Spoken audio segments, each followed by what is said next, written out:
Welcome to another episode Out of the Blank podcast. I'm here with Briana. Hi, Rob. So I asked Josh, your co-host on the show, what would you say defines you? Because I feel like you're going to have a very strong answer compared to when I ask people that question a lot of times, I always get this basic template. So, when you say defines me as a person or defines our show, What defines you? um, I would say my honesty and my truth, I guess. Yeah, the answer I was hoping that you would have, which you did, was not talking about your job. Because how many people define themselves by the things that they do that pays the bills rather than the things that they want to do? You know, Right. passion, a dream, or people say, my kids, even if that's something somebody wants to hear out there. But everyone always says, well, I don't want to talk about my day job. I'm like, well, I don't want to talk about it either. I'm not asking that. I'm asking, what do you want to do? What defines you? What this whole thing is? And it goes into always the job. Well, I have to say it probably helps. I don't have a job right now, so that wasn't going to be my answer. But I don't think if I was working full time, that would have ever been my answer either. So, no.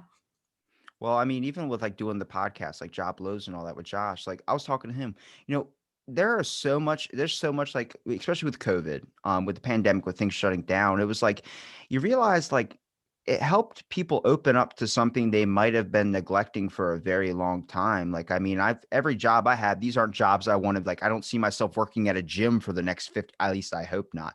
That might be the dream because I'm a fitness freak. But at the same time, I'm like, I don't want to be front desk guy. I don't know what I want to do. And that's like the biggest question trying to look inside of yourself to be able to find is what do you want to do? What makes you happy? Right. And our recent episode since we came back, one of the questions that we ask is, COVID, people lose their sense of taste and smell, but we've also lost other senses in the last year, or we've gained them. And so we've gotten a lot of interesting answers from well, fashion sense, which is the obvious choice, but then some people said perspective or sense of time. Common Uh, sense. Oh my goodness. I've drove literally and seen just people not look both ways, just walk right out in the middle of the street where I've had to slam on my brakes. I cracked a joke a while ago saying people are complaining about masks, but they've been wearing a mask their whole life. Nobody wants to show who they truly are. They want to put on this visage or this type of like fake act or something just because that's what people want to see or that's what they think people want to see. I'm like, be yourself, man. It's so simple.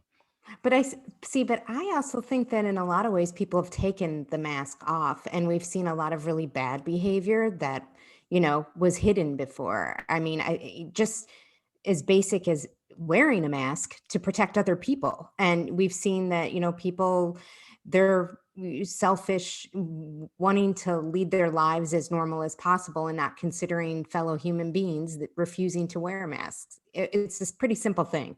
Maybe it's suppression on somebody miserable with their own life. They have to take it out on somebody else. I was listening to a podcast and they were talking about a lot about like it turns out depression can also be linked to your nutrition too. Like if I was going to give you the example of offering 12 donuts to you, that sounds amazing. 12 Krispy Kreme glazed donuts, whatever. But then after you eat them, you feel like shit. And when you feel like crap about yourself, you tend to reflect that onto somebody else or to deflect that somewhere else. And a lot of times you come across a lot of people that are upset. They're upset about something going on in their life. They're upset about something. I know when at my job, I'll come across older people that'll just be upset that they never did something. There's a missed opportunity there. And I'm like, you're very, very tense. And all I asked was, where's your pass? That's it. But it's like this sense of like, there's deeper things down in there. So maybe people that are taking off this mask and showing them true selves that aren't the best is like they're not freaking happy. I mean, the world, in my eyes at least, seems to be a little bit hurting. And I know that sounds a little bit like crazy, but with social media, most of the times you're seeing people talk to people and there's arguments everywhere. And then there's people Mhm. feeding off those arguments. I'm like, what are we doing? What is Get a coloring book. I just spent the whole day yesterday with my nephew just coloring in a Scooby-Doo coloring Oh, book. I And it, think coloring is so oh therapeutic. man, I yes. love, even in meetings when I was working in corporate America, people would look over at my notes and anything I could color in. It's just my therapy. It's always been my therapy. But to your point, I mean, I think a lot of toxic work cultures come from what you were saying is people being miserable and inflicting it on other people. I mean, and at some point you try to tell yourself, okay, what is going on in this person's life? Like, why are they behaving this way? And is there something I can do to try to understand, maybe, help them? But at the same time, they make a lot of people miserable and drive people out of, a lot of companies because of it. And I don't know how much experience you have in corporate America, but it's rampant, unfortunately. I told Josh, I actually, when I left my job was when I realized I wasn't wanted anymore. And that was like, I was a hard worker. I mean, I worked at a hotel in the cleaning section. So I was the only white guy on staff. A lot of people that I worked with Hispanic or black people. And one of the most best advice I've ever gotten was from a guy named Darrell. And he called me his black dad. And he was like, I give you advice because you're like my son. You're my son's age. He goes, and you need it. I could see it in your eyes. Cause I'd be sitting there sometimes like I'm fucking when I was coming out of high school, I thought I was gonna have this job. I was gonna get this awesome car and all these things. And I'm working housekeeping, cleaning up someone else's sheets. And he just looked at me, he goes, "This isn't for you, man. You're miserable. 24/7, you're miserable." He goes, "You have bigger options. Go to school, find a girl, do something." He goes, "This isn't for you." I'm 56. I'm like, "You're 56?" He goes, "Yeah, black don't crack." I'm like, "Fair point." But he gave me so much advice that helped me. And I remember I was there for 3 years and I told him, I was like, I feel like they're pushing me out. He goes, if that's the case and you don't like being here, you sit in your car an extra 20 minutes in the parking lot and you're miserable to get out. He goes, is that a way to live? And I'm like, fair point. And I remember going to where hospitality, they brought me in and they were like, this is a warning. If you get another one, you're done. And I'm like, okay. So just sign the paper. And I was reading through it and they kind of were like really standoffy. They even made me pull my phone out to make sure I wasn't recording. And they were like, sign the waiver. And I was like, okay. So I ended up saying, all right, one more and then I'm out. Signed it. As soon as I signed it, finished it, they pull out another one. And I'm like, yo, that's how you know someone doesn't want you there. I was like, what did I do? And it was new management that was there. She didn't like that. Like every time she said something, I would be like, well, we can do this. And it would be way faster, like we've been doing. But you're trying to do this because it, it's more work. It takes more time. It doesn't make sense why you're doing that. She goes, well, we're going to change the hours too. And I'm like, so our whole schedule is going to go from instead of working 7 to 4, it's going to be 9 to 7. And I was like, you understand there's people here with kids, like young infants that are single mothers or single fathers, and you're going to mess up their whole day. And then she was like, I'll see you in my office. I'm like, so, okay. I mean, sorry, I was just trying to find a way where, we can work with everyone here. What best fits the time schedule. I don't want to see a parent. I'd rather work more hours than see a parent, miss out on spending time with their kid because they have to work late. And especially in housekeeping, that's such a stressful job too. Right, but you'll learn that if someone hasn't had the experience, they have a really hard time putting themselves in those shoes. So if this person was never a mother or isn't a mother, that's not how she's thinking. She's not considering how people that have kids or what their needs might be. So, I mean, good on you that that's how you were thinking, since you were definitely not a father at the time. But, we are raised in a capitalistic society where it's become very me, very all about, what's best for me and then everybody else. Sh- So, shouldn't it be we're living in a world where I guess the price of life should be at least something you want to do. I mean, how many places, like for instance, I'll give you an example, is around in my area, it's 2 grand for a 1 bedroom, 1 bathroom house. I make $600 every 2 weeks. So I'm like, how am I going to be able to afford that groceries and then pay appliances on top of that? Like, it just makes me question of like, maybe I need to move, but why, if I want to do something, if I want to chase a passion, maybe you want to be a writer. Why does that not enough to get me to be able to survive? Why does it always have to be, you need to work this, you need to work a 9 to 5? I'm like, we saw with the pandemic, it ain't like that anymore. I'm seeing a dude make a vlog and get a million views and like $1 million. He's driving around in a freaking Mercedes. And I'm like, what is that? And the dude writes a book telling you all about motivation and all these, you got to get it, got to get it. For some, sure. But a lot of people, especially people looking for the help, man, they got kids. They can't bank it on, like, you gotta take that leap, and it's like, "Oh, I got kids, you shouldn't have to pay this heavy price, I guess, to live in the world today," but, I mean, I No, guess those well, aren't the times anymore. It's funny because since I've been with my husband, he's been saying they're trying to get rid of the middle class. They're getting rid of the middle class, and I was like, "Oh, you're just so paranoid." And as I get older, you do see the middle class like smaller and smaller, and you've seen the discrepancy in the the increase for CEOs over the last 20 years or 30 years versus what has happened to minimum wage. I mean, it's off the charts for CEOs. They're making hundreds of times more than the average worker. And minimum wage, if it were where it should be, everyone at minimum wage should be making over $20. Now, granted, I agree that there are some parts of this country that maybe would be making less in minimum wage. In New York City or in San Francisco, definitely on the higher end of it, but no way $15 is enough. Yeah. It's pretty crazy because the idea to get a CEO is you look at the resume and you look at all the colleges they go to. And I'm like, I consider it, I've been a minority in every job and basically every position, even in schooling. Like, I got paid to go to college just because I was a minority there. And I was just like, it comes from the ground up. It comes from working in low class housekeeping, whatever, and then working your way up to the higher things so I can better understand the people that are in the positions that I'm doing the hours for, that I'm scheduling for. It doesn't necessarily me have to be a mother, but an aspect of like that person that was the new management never was always in management positions, never from the ground up. And I'm like, you got to come from that. When you know what the base thing, like, why would you hire someone who's got Harvard, PhDs, whatever? Or would you hire the person that has a passion for the job, will spend countless hours off clock, whatever, studying about it because they're interested in it and they've worked in it for longer? That to But, me is the but prime candidate. right, but also in government, in leadership in this country, wouldn't we rather those people be leading this country as well? People who have been in the weeds and who have pulled themselves up, as opposed to people who just come from money and have no idea, who cannot relate to the average person, the average worker, what it is.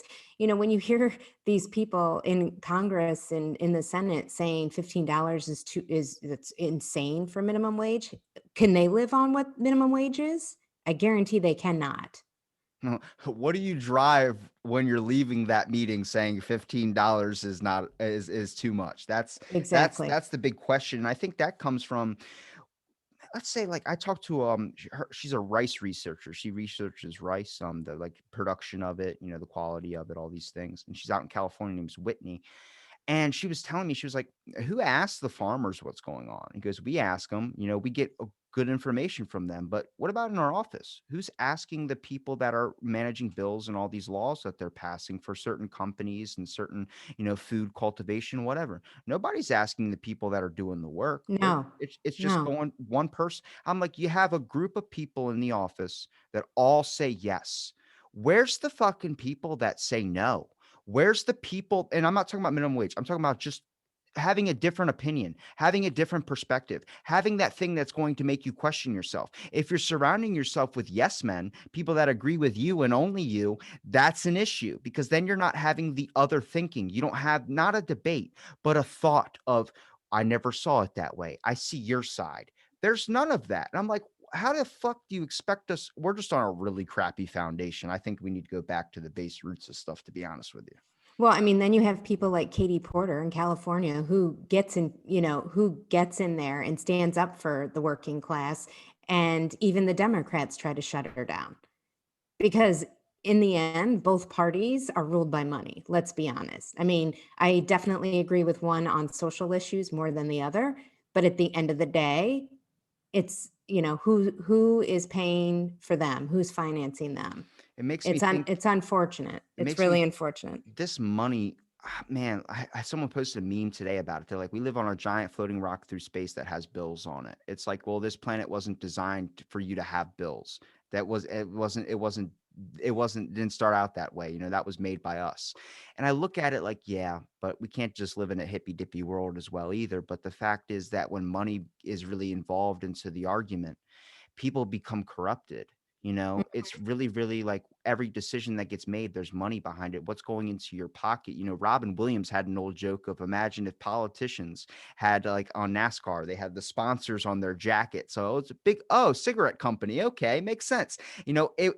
It boils down because if somebody sees you're giving these people a raise and minimum wage, whatever, they look at it like, well, what money's coming out of my pocket? Are we going to lose money on that deal? When somebody's pitching an environmental procedure they can do, if this could save this is going to cost the company maybe $1 million, but we're going to save so much more when it comes to the environment. Well, don't we already have a green initiative? Yeah, but we could be doing more. Why would I pay more of my money?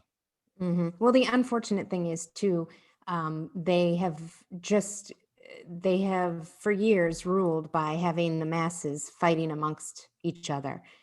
Just look at any social media platform. It's the D's versus the R's, and this, like my candidate's better than yours, and blah, blah, while they're all living in multi-million dollar homes and making insane amounts of money, and we're all down here fighting over these little bits of scraps that they lead us in one direction and they tell it lead us in another direction.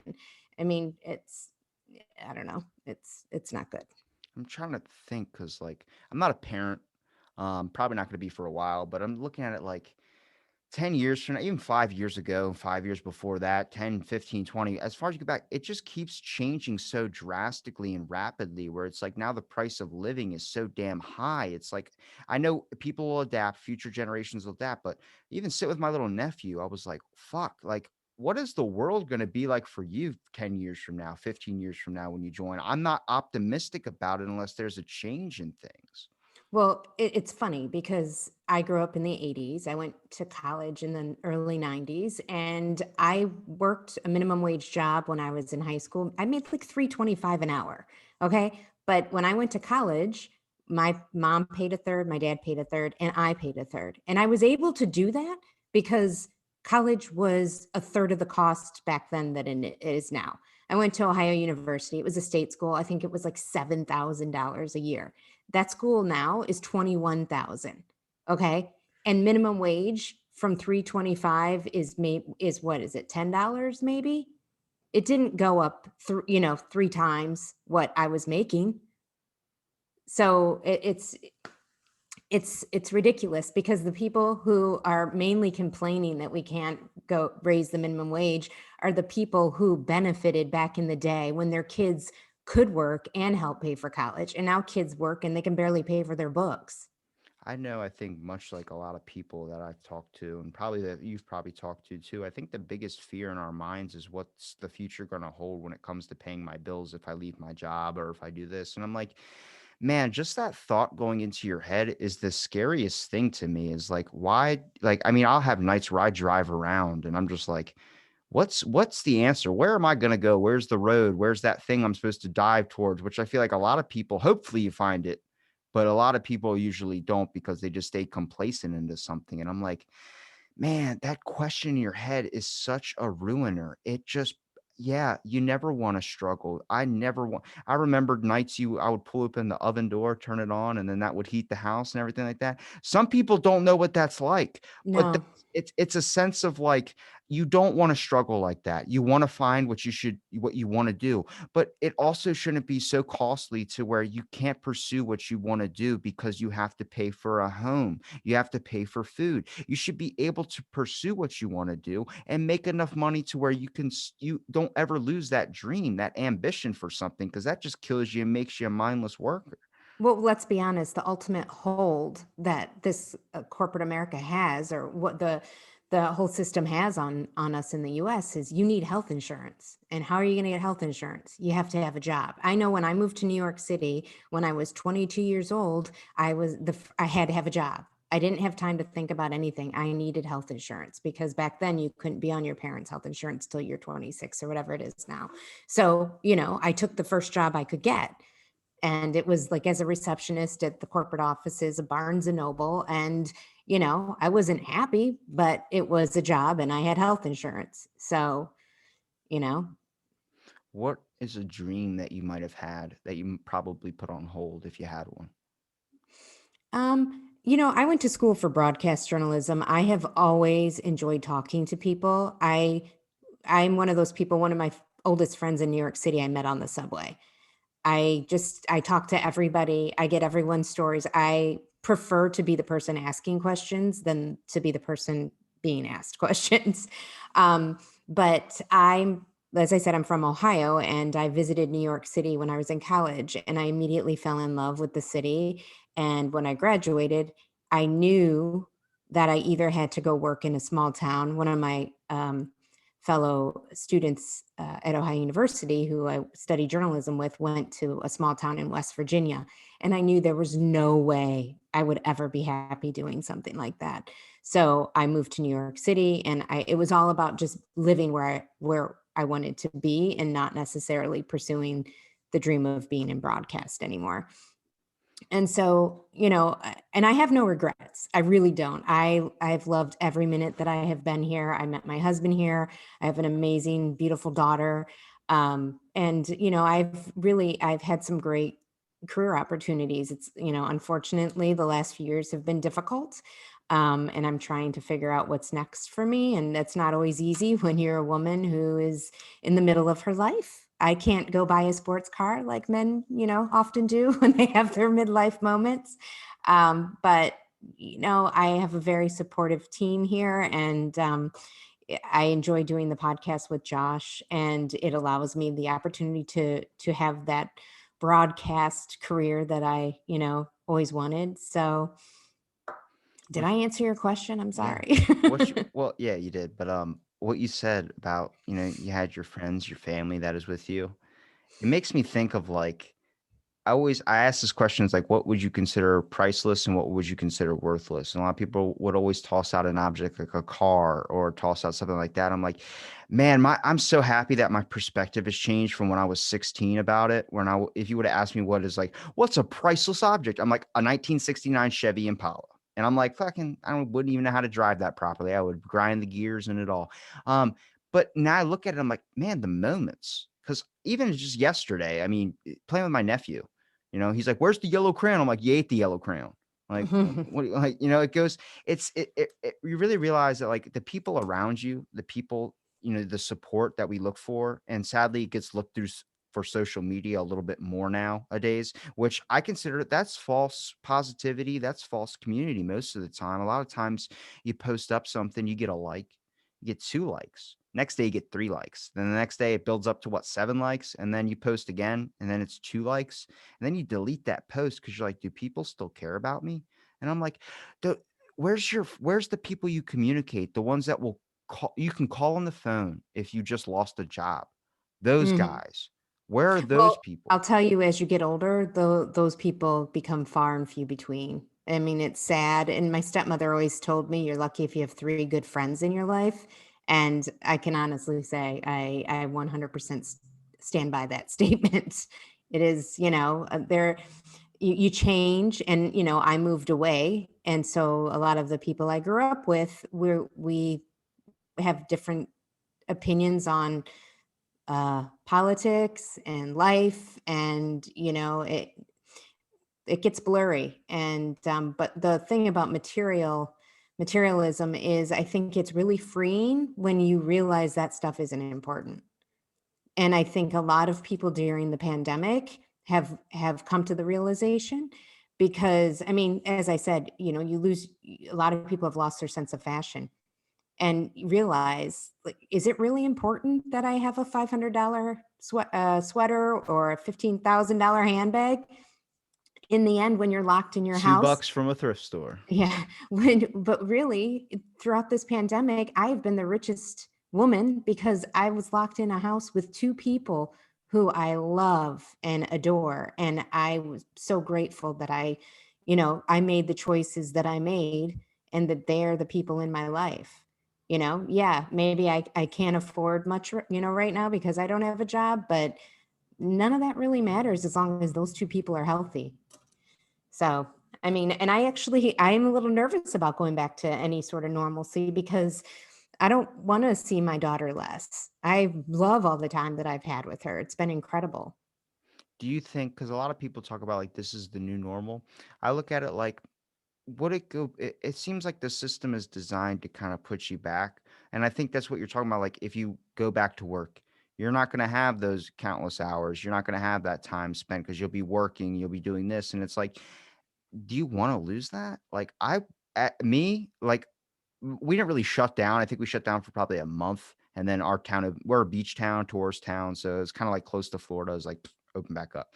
Um, but, like, even working, even doing that, like, my grandma had passed away, uh, fairly recently, but my mom has not been home in, like, 7 months. She was taking care of my grandma that whole time at her slow decline, and I'm like, I'm glad you fucking did that, because now Mhm. you don't regret not doing that because you spent all that time. I mean, I was hearing stories of, like, my grandma had an oxygen tank. My mom would help her walk her to the bathroom, and she would, like, look up in the mirror and then act like she's wrapping the hose. It sounds horrible, but she would act like she's wrapping the hose around her neck, and they would both just start dying laughing.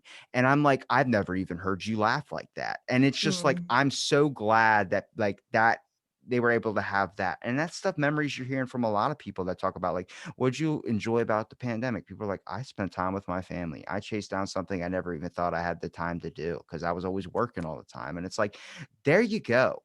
There's a light to it all. It's sometimes really hard to find, but you find it. I'm so Mhm. happy. I remember in the moment when I lost that hotel, or when I quit that hotel job, I was like, I'm worthless. I'm trash. And then for that whole month waiting for a job, and then I finally get a job. And then a month into that one, COVID hits and everything shuts down. I was like, fuck, what's the answer? And it was like, oh my God, I don't even remember that pain now. I'm at this point now where I'm like, I don't even look back.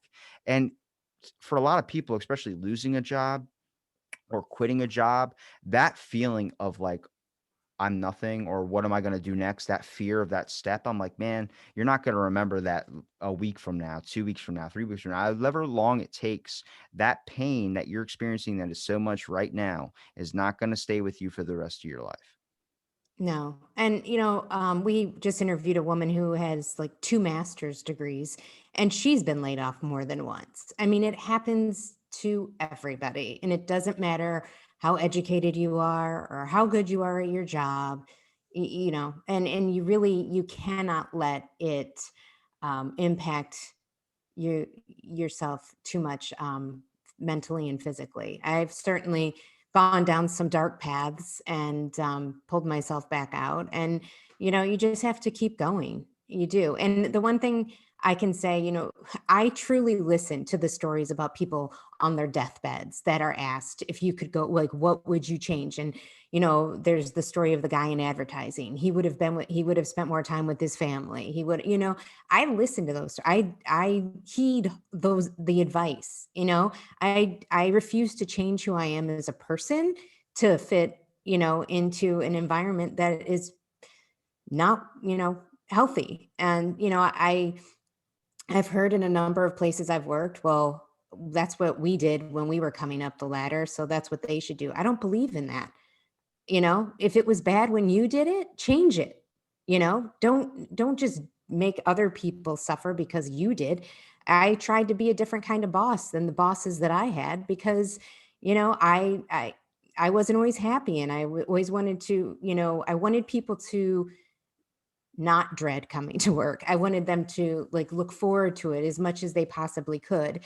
And quite honestly, I think most of the people who you know, was the boss, who when I led different teams would say that I was a pretty good boss. And for me, that's enough. That's a lot. I think my big thing in any job I've ever worked in was I really appreciate when someone treats me at the same level as them, even if they are my higher up. Like my manager now, same age as me, just higher up in position, but talks to me just like I'm a friend or I'm a person. There is to make sure there's a comfortability line that shouldn't be stepped over. Like you can't say no, you can't do that. But just like, hey, can you do this for me?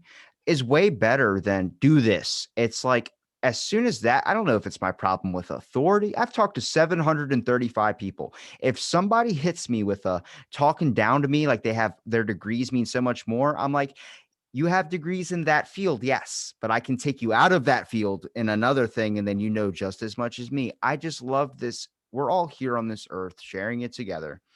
Conversation, it's not an interview. It's a back and forth. It's an equal level thing.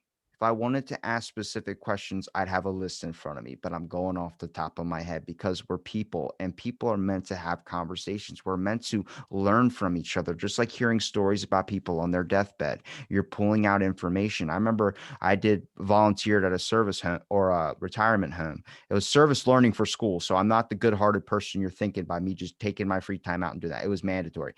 But I would hear so many stories from Holocaust survivors to people that were literally at the end of their rope with cancer or something. And it was like, oh my God, I don't like to read books, but you're a book. You're telling me stories, and I enjoy these stories. I'm learning from these stories. It's conversation. It's a point of information sharing, which is what this whole world is kind of meant to be. We're all supposed to share information and constantly learn from each other, from past mistakes, learn to best predict the future of what it's going to be.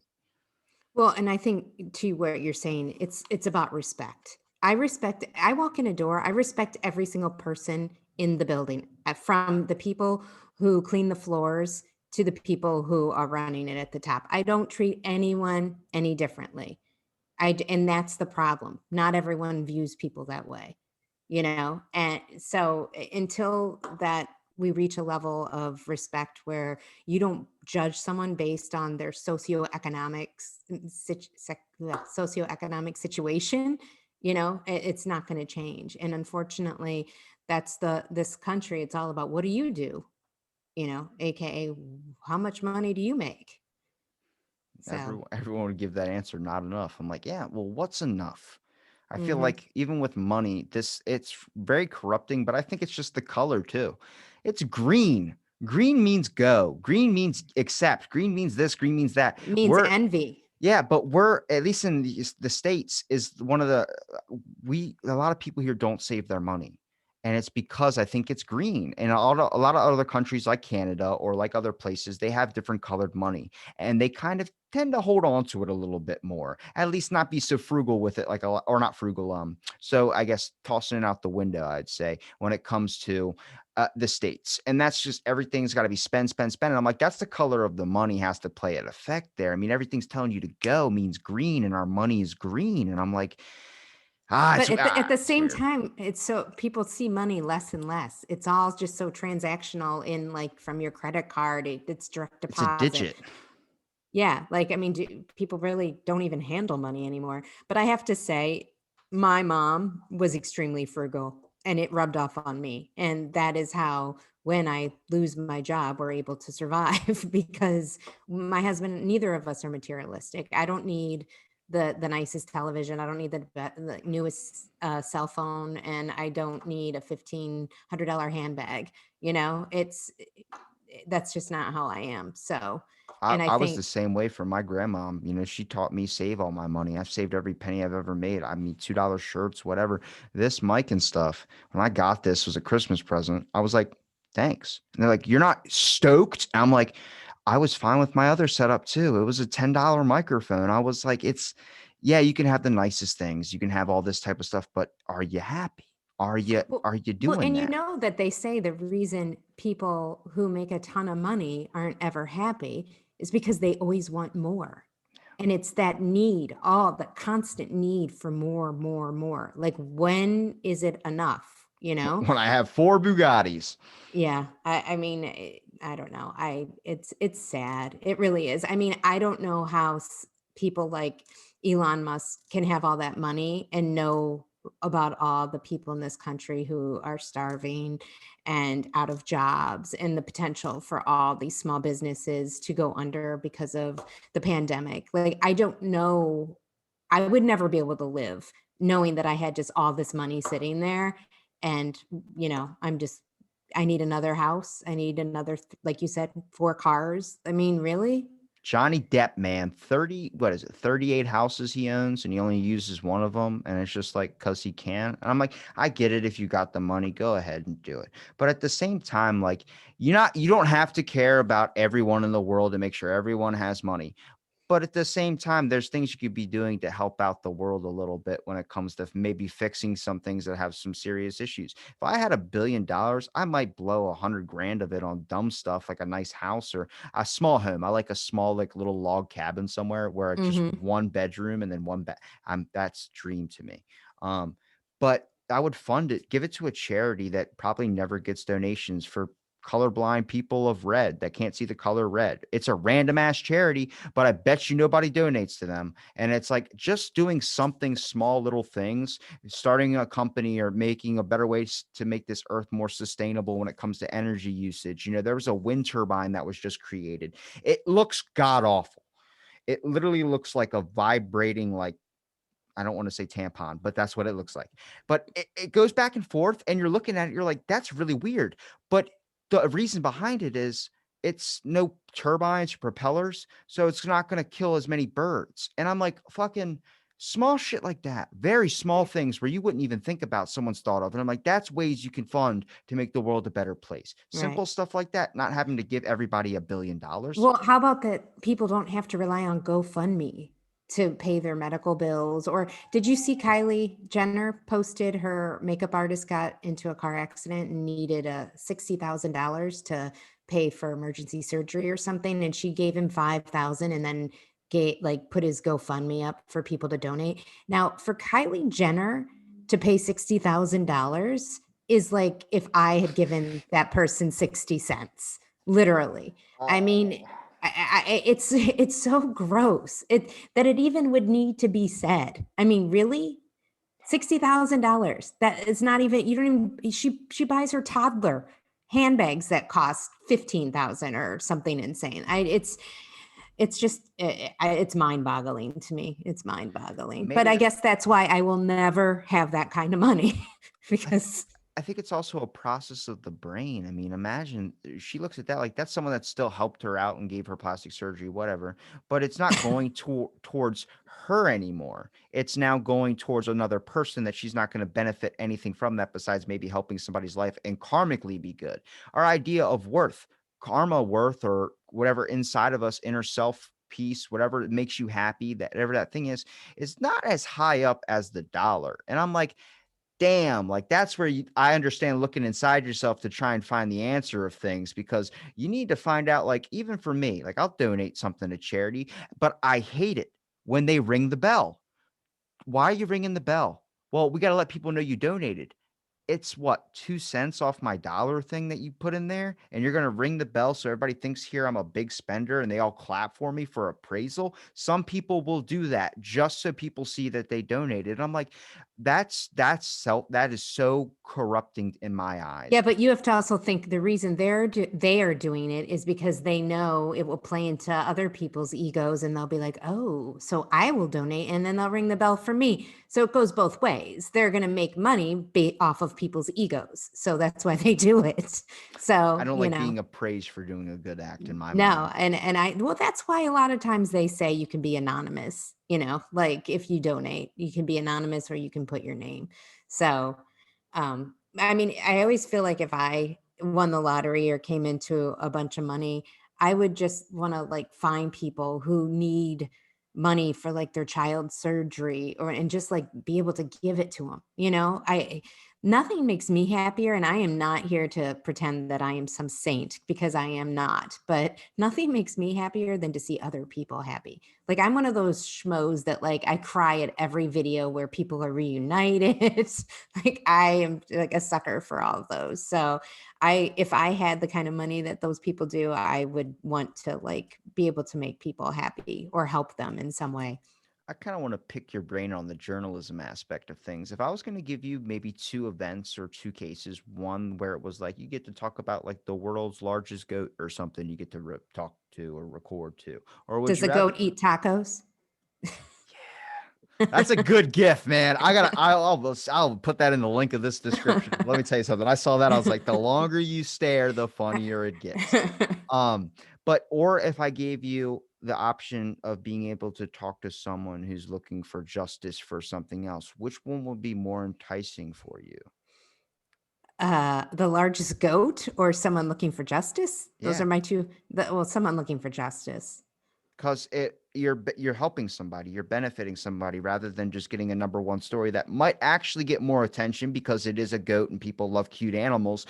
But even with journalism, I've talked to a few of them and they've talked about like everybody's a journalist now. It's a blogger's a freaking journalist. And it's like, oh my God, that does such your job a disservice of trying to find the right information when somebody I Googled on it popped up on WebMD. I ate 2 boxes of Raisin Bran in one sitting and it told me I had stomach cancer. And I Wait, WebMD you was ate 2 big boxes of cereal in one sitting? yeah, that was a few years ago, but actually it's funny. How is that even possible? I have an intestinal thing going on now that actually WebMD might be correct. But I saw that and I was like, anybody that could just you could type in like, even if you want to talk to people about not being evil, when people want to know how to not be evil, they Google how not to be evil. And it's like you're reading articles and blogs of people that might just have the same information you, or it's like Wikipedia, where they say that's an unreliable source sometimes. Same thing with any article that someone takes it and runs with it. Journalism is just changed to where like everybody could type something and be called a journalist. It's like being a stand-up comedian during the pandemic. Fucking 80,000 people became a stand-up comedian just in my state. And it's like, where are you performing? I don't know, but it's happening. And it brings to the question of the actual act. And I wanted to get your thought on it as like a journalist, for instance, I went to school for. It was like, does that affect you? Does that kind of like hurt you a little bit? The fact that it's kind of been diminished in the career, at least when it becomes to everybody joining it or everybody becoming one? Um, it it it hurts me as a human, quite honestly. What we saw over the last 4 years and people's inability to recognize truth when presented with it because it didn't fit their narrative. As a human, it's disturbing to me on so many levels.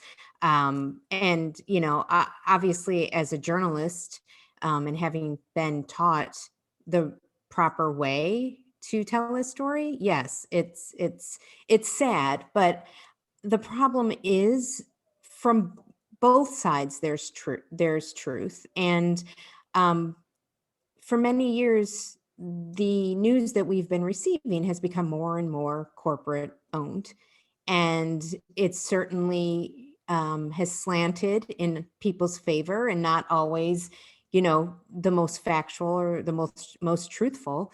And so in some ways bloggers, while they don't always tell the truth, they are not beholden to any company or corporation. So they also probably often tell the truth more than your CNNs or your MSNBCs even. Um, so again, I think money has blurred the line as it often does. And so while bloggers don't always print the truth, I I think there's some good there because as I said, they don't owe anybody. And, they also present facts that you wouldn't get in your mainstream media. So, I don't know. I don't know what the answer is, quite honestly. Oh, that was it was a perspective thing. I was just trying to see where Yeah. to go with it. I look at it like, man, it's so hard to find the correct information or what is like I think now just from talking to so many people and getting different thoughts, I was like, nothing's true. Like nothing in the world is 100% fact. Everything gets exposed 10 years later as being false information. Here's the new information. I'm like, is water H2O? That's what we know it as. But if an alien comes down here, what is that? Something completely different to them. It's just what we're trying to claim a statement on something because we want answers. We want stuff that we can go by. We want stuff that's fact. We want stuff that's law. And I'm like, man, a lot of this stuff is like, it keeps changing. Everything's drastically changing all the time.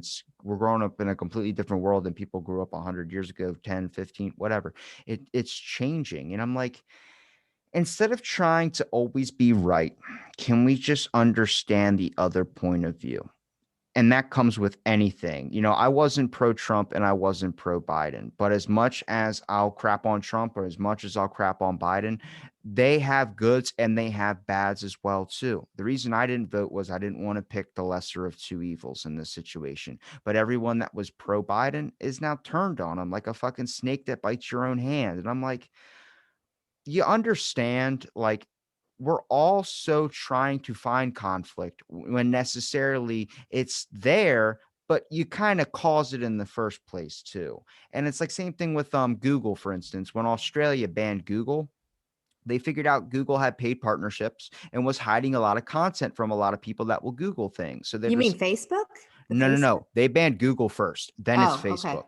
So Google started with this because people started it started like someone had died from the vaccine, which is known to happen, But you couldn't find it on Google. There was no results for it. And it was like wasn't on the top result. You type in the exact doctor's name, he was in Florida, didn't pop up, but you DuckDuckGo'd it and it popped up. And it's because Google has paid partnerships with certain companies that don't want that article getting out there.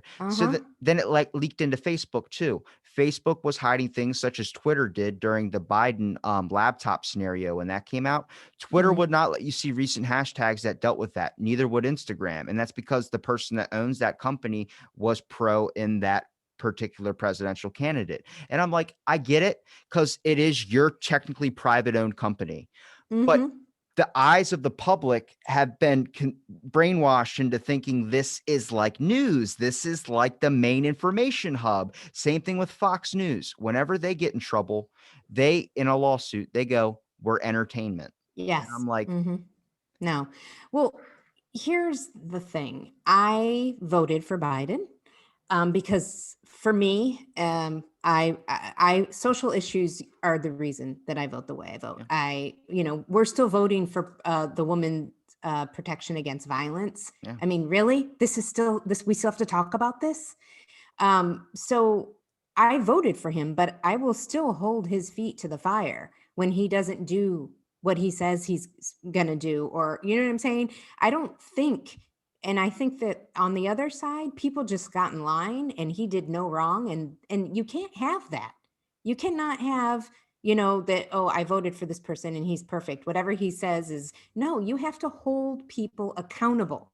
And that is a problem when you don't. And I see it on the Democratic side as well, like with Cuomo. If he did what these women are saying he did, then he should go down. I'm sorry, you cannot point fingers at one party and not hold your own party accountable. So, during the pandemic, at the peak of it in New York City, yes, I thought that guy really pulled it together and did a good job, but that does not excuse him, from being a sexual harasser, if that is in fact the case. So, I try and bring in this perspective of like everyone's so I hate Trump and I hate this. And I'm like, I'm not pro Trump, but I don't want to see anybody like if they're banned off social media. Imagine a million billions of people talking shit on you, and then you have now no way to defend yourself. Your money might help you. That's always everybody's argument. He's got a well, billion dollars. he's gonna start his own social media platform. Okay, well, if that doesn't happen, and if he just banned off all these sites, I'm like, I don't ever want to see somebody kill themselves out of just being sad or depressed, or even if somebody's bad as Trump, whatever. I'm like, just understanding that perspective of like yeah, but we also idolize people, president, whoever that we're appointing, to not having any flaws. And I'm like, they're fucking people. It's the same Exactly. thing. It's like you got to understand that they're gonna have some shit. I like people that are honest about their shit. I Yeah. don't care if you like to do whatever with your socks off. Be honest about it. Don't hide it from me because then people find out about it. And that's what makes them even more pissed off because they feel like No, they've been but lied to. the worst are the people that pretend to be a certain way, like Bill super Cosby.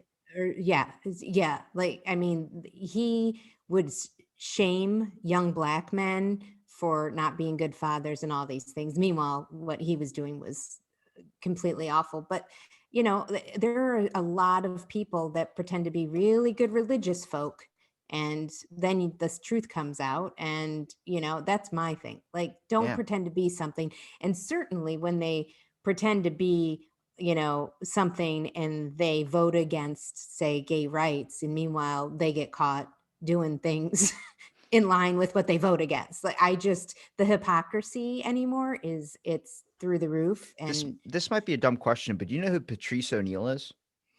oh yeah, the comedian. Yeah, the comedian. Yeah.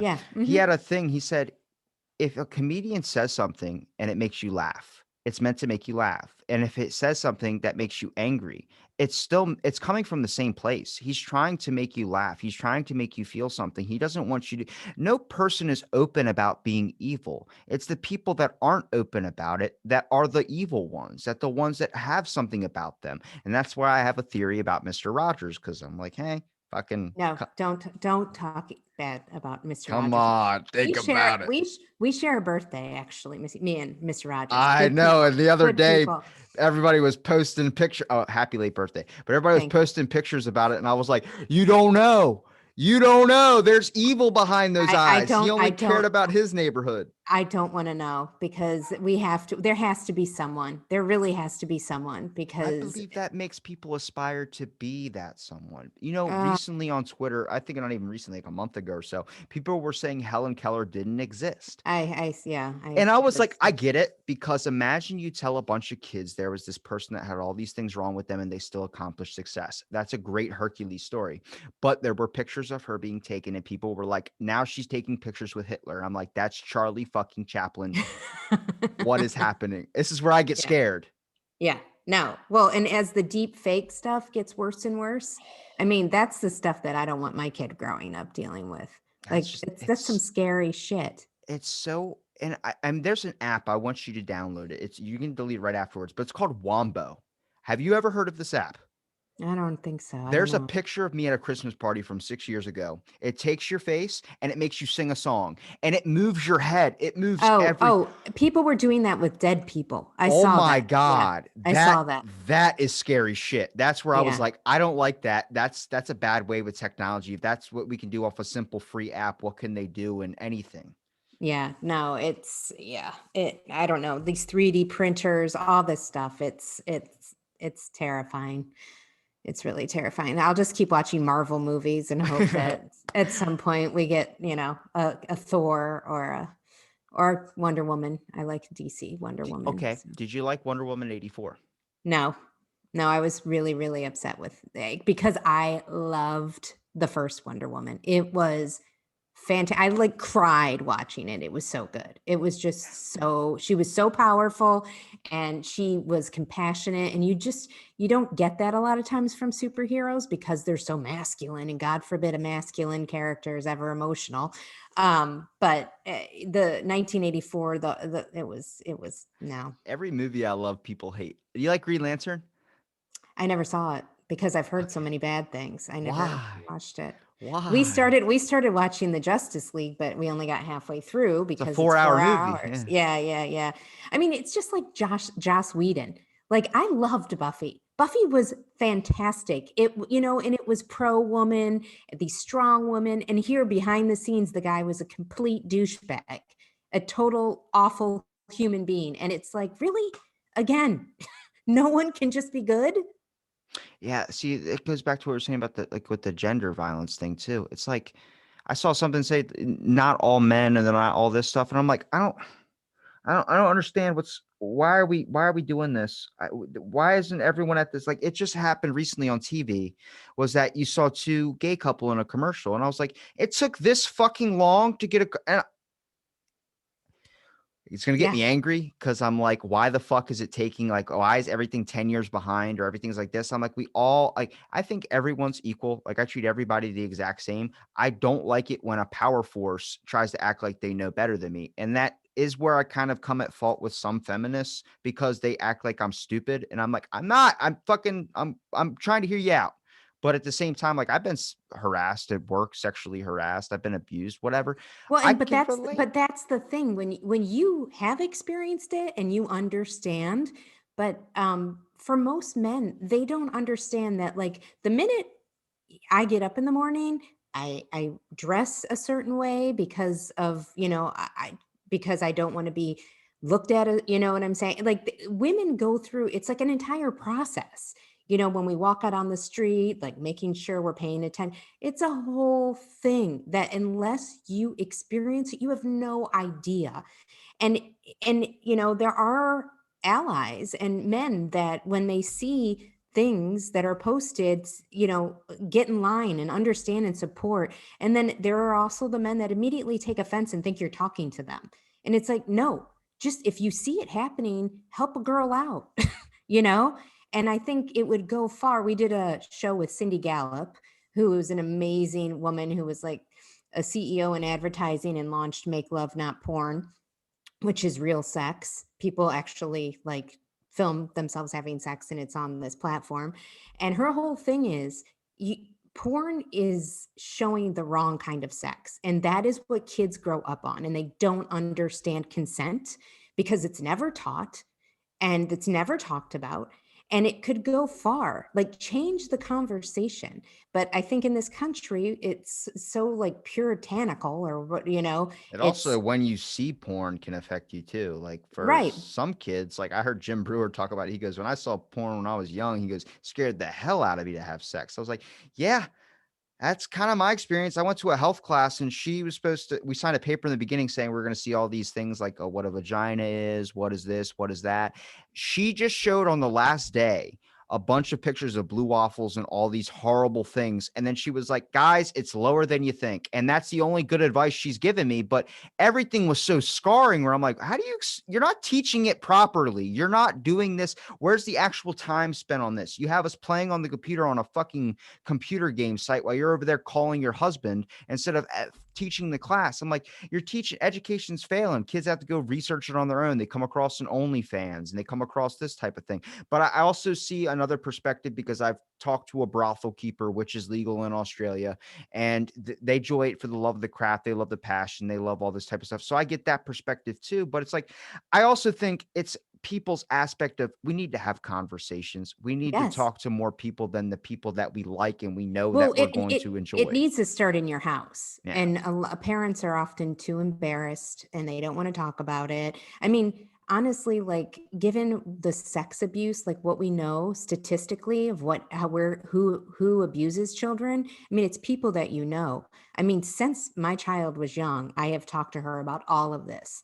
I mean, because it's often people in leadership roles too at schools, and it's terrifying. And you have to start these conversations at a very young age. And raising a daughter is utterly terrifying to me because I know the world that we live in.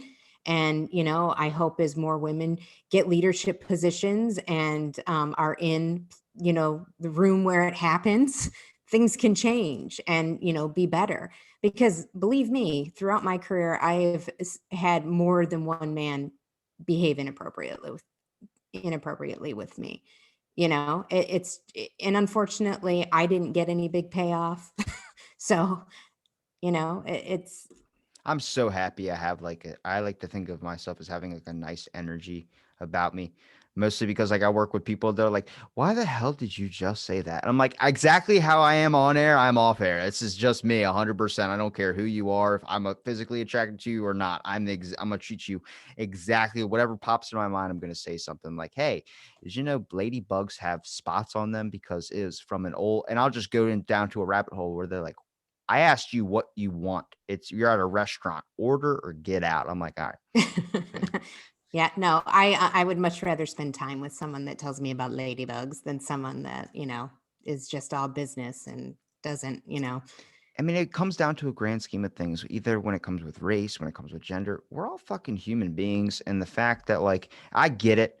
I get why people are upset. Like, well, then I'm getting affected. It's like maybe you're not the causer, but you understand what they're trying to stop is not maybe you, it's something else. It's bigger. It's the world's already fucking hard enough to live. Why are we going to make it more of a fucking struggle? It's just, it boggles my mind because I mean, especially like, growing up at least, you never even think about any of this stuff. And then now it's like everything everybody ever sees. My cousin is, I think, 5 or 6 years younger than I am. And he's so into it now, like so dived into the trending hashtags on Twitter. And I'm like, bro, I've seen those things, man. It goes Justice League, something else, politics, and then it's all so random. I'm like, you got to take a step back for a minute. You got to, or you're gonna dive down a rabbit hole, and it's like conspiracy theories. We got to keep pulling you out, and it eventually Well, lead you and to another one. honestly, like Twitter, I can only take Twitter for so long. It is a cesspool on there. I mean, people just looking to fight. anything. Like anything someone posts, they're gonna come with a negative to just engage in a negative way. And it's I posted a picture of a heart and someone commented, "What the fuck does that mean?" And I was like, I yeah, don't know. no. People need better things to do with their day, but I Like, digress. talk to amazing people like yourself. And yourself as well, Rob. Thank you so much for having It's me. been awesome having you. Where can people find your podcast? Josh plugged it. You want to plug it too? Sure.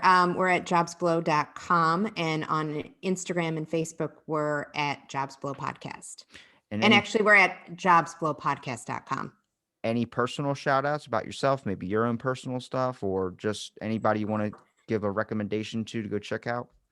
I mean, I'm at Brie Haas on Instagram, but other than that, you could check out Josh. I'm sure he get plugged himself enough. Well, thank you so much for being on this episode Out of the Blank podcast. And stay tuned for our next episode.